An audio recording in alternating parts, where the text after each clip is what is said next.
মোল। হ্যাঁ, এই বডিটা আপনাদের একটু জানা উচিত।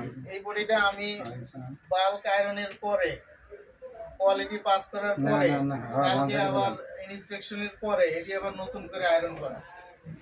কারণ এটার ভিতরে যদি এই এতগুলি স্টিকার লাগে, তাহলে আমি যদি আমার যে র্যান্ডম মাল আছে ওই মাল দেখলে তাহলে কি বলবেন? আর এটা আপনারা একটু বলেন যে আমার এটা 2-3 বার আয়রন করে ডইলে যতটুকু পাশ দিয়ে সুন্দর করা যায় ওইটা এটা দিছি রিক্সি বায়ার সামনে থাকতে হাত নিচে দিয়ে উপর থেকে মাল নিতে হয়। এটা মাল পাস করার জন্য অনেক কিছু করতেছি, যেহেতু উনি টেকনিশিয়ান, ওনাকে বোঝানোর মতো ক্ষমতা হ্যাঁ, এটাই ওদের বলতেছি।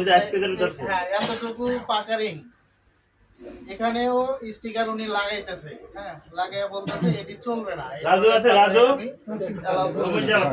আমি